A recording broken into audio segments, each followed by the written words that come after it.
ETF index mutual funds నేర్చుకుని stock మార్కెట్లో రాణించాలనుకుంటున్నారా? వెంటనే ఈ నెంబర్కి కాల్ చేయండి. ఈ వ్రతం చేసుకుంటే పెళ్లి కాని వాళ్ళకి, చాలా కాలం నుంచి బాధపడుతున్న వాళ్ళకి ఖచ్చితంగా పెళ్ళవుతుందట. కాలసర్పదోషం ఉన్నా, లేకపోతే ఏ పని మొదలెట్టినా బోల్డ్ అని అంతరాయాలున్నా, అలాంటి వాళ్ళందరూ ఈ వ్రతం చేసుకుంటే ఖచ్చితంగా వాళ్ళ కోరికలన్నీ తీరుతాయట. ఇలా ఈ వ్రతం గురించి చాలా మంది చాలా రకాలుగా చాలానే చెప్పారు. అసలు వాస్తవం ఏంటి? శ్రావణ మాసంలో కాత్యాయని వ్రతానికి సంబంధించినటువంటి విశిష్టత ఏంటి అడిగి తెలుసుకుందాం. ప్రముఖ వాస్తు జ్యోతిష్య శాస్త్ర నిపుణులు దారా జయరామకృష్ణ శాస్త్రి గారు ఉన్నారు. వారితో మాట్లాడి తెలుసుకుందాం. గురుగారు నమస్కారం. నమస్కారం అమ్మ. అసలు కాత్యాయని దేవి వ్రతానికి సంబంధించి, అమ్మో ఇది చేయడం స్టార్ట్ చేసామంటే ఆషామాషిగా కాదు, చాలా నెలలు చేయాలి, చాలా వారాలు చేయాలి, చాలా నిష్టగా చేయాలి, ఒకవేళ ఇట్లా చేయకపోతే బోలెడంత పాపం చుట్టుకుంటుంది అని ఇట్లా చాలా వింటున్నాం. వీటిలో అసలు కరెక్ట్ పద్ధతి ఏంటి, విధానం ఏంటి, ఎందుకు చేస్తారు మీరు వివరించాలి. ఈ కాత్యాయని అమ్మవారి వ్రతము సమగ్రమైన శక్తి స్వరూపిణి అయినటువంటి అమ్మవారి వ్రతం. సరిగ్గా చెప్పాలి అని అంటే పరమేశ్వరుని గురించి అమ్మవారు తపస్సు చేసి మొట్టమొదట చేసిన వ్రతం కాబట్టి దీన్ని కాత్యాయని అమ్మవారి వ్రతంగా చెప్పబడుతూ ఉంటుంది. ఇది పరమేశ్వరుని యొక్క శరీరంలో అర్ధభాగాన్ని అమ్మవారు పొందినటువంటి వ్రతంగా కూడా చెప్పబడుతూ ఉంటుంది వ్రత కథలో.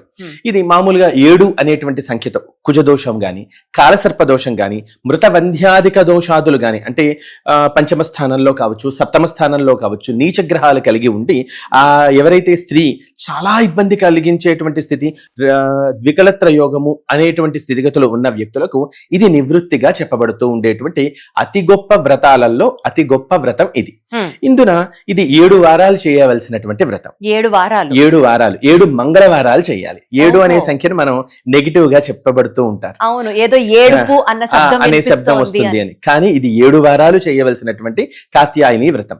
కానీ మన భాగ్యం ఈ శ్రావణంలో కావచ్చు, లేదంటే గనక ఆశ్వీజ మాసంలో కావచ్చు, ఒక్క పర్యాయం చేసిన ఈ 7 వారాలు చేసిన సమగ్రమైన శుభ ఫలితం కూడా ఈ వ్రతానికి దక్కుతుంది మన ఈ శ్రావణ మాసంలో.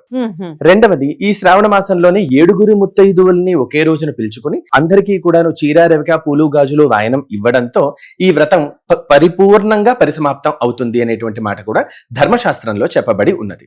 దీనికి విఘ్నేశ్వర పూజ, పుణ్యాహవచన చేసుకుని చక్కగాను మంటపారాధన చేసి కలశంలో కాత్యాయని అమ్మవారిని ఆవాహన చేసి ఈ కాత్యాయని అమ్మవారి ప్రీత్యర్థం లలితా సహస్రనామాలతో అర్చన చేసి 9 వరుసలు కలిగినటువంటి 7 పోగులు కలిగినటువంటి, అంటే 9 వరుసలు కలిగిన 7 ముళ్ళు కడిగినటువంటి ఒక దారాన్ని చక్కగాను తోరంగా తాను కట్టుకుని అమ్మవారికి ఇచ్చి, అందరు ముత్తైదువులకి ఇచ్చి వ్రత కథ విని, ఆ తదుపరి ఎవరైతే వచ్చిన ముత్తైదువులకి చీర, రవిక, పూలు, గాజులు అనేటువంటి సౌమంగళ్య వస్తువుల్ని ఇచ్చి, ప్రత్యేకించి అప్పాలు, చెరకు ముక్కలు ఈ అమ్మవారికి చాలా ప్రీతిపాత్రమైనవి.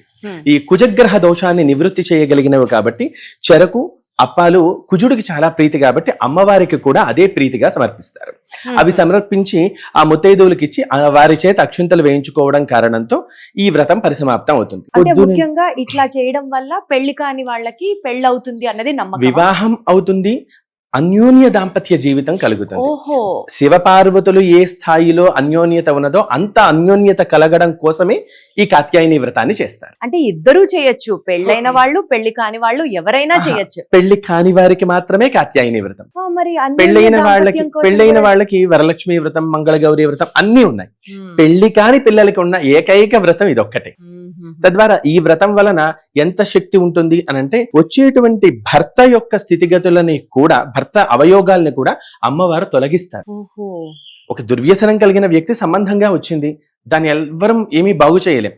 ఆ అబ్బాయిని మార్చాలి అనంటే అతని పురలో పురుగు అనేది పోవాలి, అమ్మవారు అనుగ్రహించాలి. ఈ కాత్యాయని వ్రతం చేసినటువంటి అమ్మాయి ఓ మంచి సంబంధం కోసం పెద్దవాళ్ళు చూస్తే బంగారం లాంటి సంబంధాలే వస్తాయి, పిచ్చి సంబంధాలు రావు. అద్భుతం, ఖచ్చితంగా పూర్తవుతుంది. అంటే అమ్మే దగ్గరుండి సంబంధం చూసి పెళ్లి చేస్తుందన్నమాట.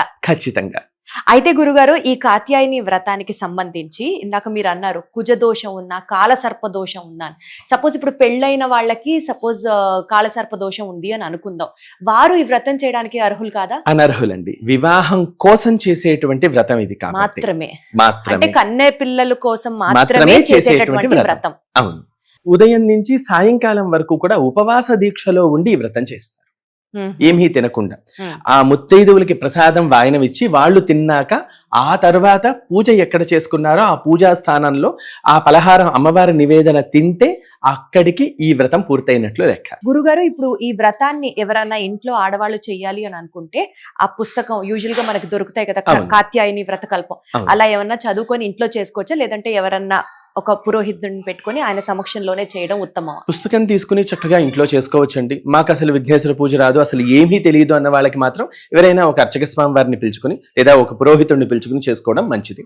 అట్లే ఈ వ్రతం యొక్క సమగ్రమైనటువంటి ఫలితం సర్వమంగళ మాంగళ్యే శివే సర్వార్థ సాధకే శరణ్యే త్రయంబకే దేవి నారాయణి నమోస్తుతే అనేటువంటి ఈ నారాయణి శ్లోకం ఏదైతే ఉందో ఇదే కాత్యాయని అమ్మవారి పరమ ప్రీతిపాత్రమైనటువంటి శ్లోకం.